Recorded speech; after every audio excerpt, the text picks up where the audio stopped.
The sum of the first 7 terms of an AP is 182। कह रहा है कि कोई एपी है और एपी के 7 टर्म तक का जो सम है वो है 182, और फोर्थ और 17th टर्म का जो रेशियो है वो 1:5 है। तो हमें एपी फाइंड आउट करना है, मतलब कि हमें उस एपी का सीरीज को फाइंड आउट करना है। तो एज पर क्वेश्चन, जैसे जैसे क्वेश्चन दिया हुआ है उसी तरह से हम स्टेप्स को फॉलो करेंगे। पहले क्या कह रहा है कि sum of first 7 term. Sum of first 7 term का मतलब क्या है हमारे पास, इसका मतलब हो जाता है डेट इज S7, और S7 का जो वैल्यू है वो कितना है, 182 है।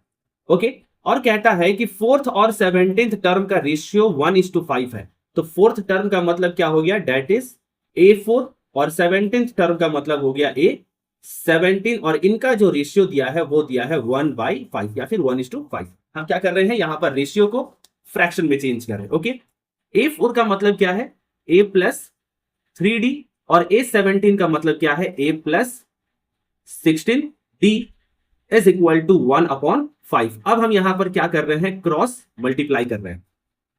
तो ये हो जाएगा हमारा 5A plus 15D is equal to, अब इसे क्रॉस कर रहे हैं तो ये हो जाएगा A plus 16D। Side change कर रहे हैं तो 5A, और ये A अगर यहां प्लस है तो यहां आके माइनस हो जाएगा, तो ये क्या बन जाएगा, 4A। 15D, ये प्लस में इधर आए तो माइनस, तो ये हो जाएगा 1D, या फिर हमसे D लिखते हैं, और इज इक्वल टू 0। ये हो गया हमारा इक्वेशन नंबर 1।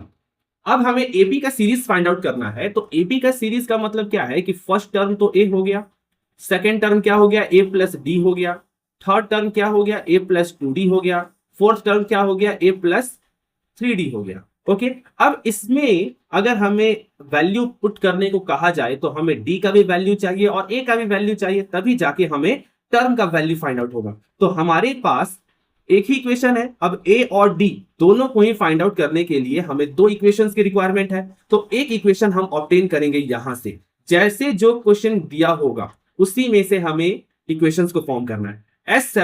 S7 का मतलब क्या है, date is 7/2 2A plus 6D, और इसी का वैल्यू कितना है, 182 है। ओके, तो 7/2 अपनी जगह, क्या हम इन दोनों में से 2 कॉमन निकाल सकते हैं, तो 2 अगर कॉमन आ गया तो यहां बचा A plus 3D is equal to 182। अब ये 2 और ये 2 क्या हो जाएगा, कैंसिल।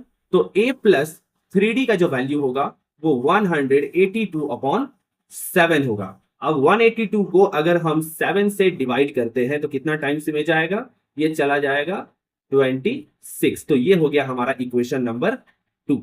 अब इक्वेशन 1 और इक्वेशन 2 का यूज करके हम ए और डी दोनों का ही वैल्यू फाइंड आउट करेंगे।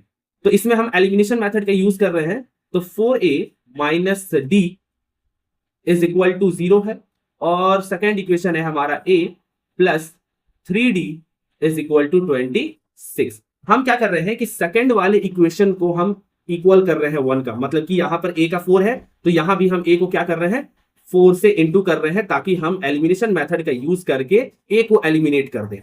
तो पहला इक्वेशन जो है वो तो एज इट इज रह जाएगा, 4A minus D is equal to 0। ये हो जाएगा 4A plus 12D is equal to what, is equal to 204। Sorry, not 204, it will be 104। 104, यहां पर 26 को 4 से करेंगे तो 104। अब हम क्या कर रहे हैं, सब्ट्रैक्ट कर रहे हैं, यहां भी सब्ट्रैक्ट कर रहे हैं। ओके, तो यहां पर जो हमारा आएगा that is minus 13D is equal to minus 104, minus minus cancel, और D का जो वैल्यू आएगा डेट इज इक्वल टू 8। अब हमारे पास D का वैल्यू है तो किसी भी एक इक्वेशन में हम पुट करके A का वैल्यू फाइंड आउट कर सकते हैं। तो हम पुट कर रहे हैं इक्वेशन नंबर 1 में। तो 4 अपनी जगह, A हमें फाइंड आउट करना है, और D का वैल्यू क्या है, प्लस 8 है इज इक्वल टू 0। तो ये हो जाएगा 4A plus 8 is equal to, sorry यहां पर माइनस होगा ना, ये माइनस होगा क्योंकि यहां पर माइनस दिया हुआ। Okay, 4A minus 8 is equal to 0। तो 4A इज इक्वल टू 8। तो A का वैल्यू जो होगा 8/4, यानी कि A का वैल्यू क्या हो गया, 2 हो गया। तो अब हम AP फाइंड आउट कर सकते हैं। तो A का मतलब क्या है, 2 है।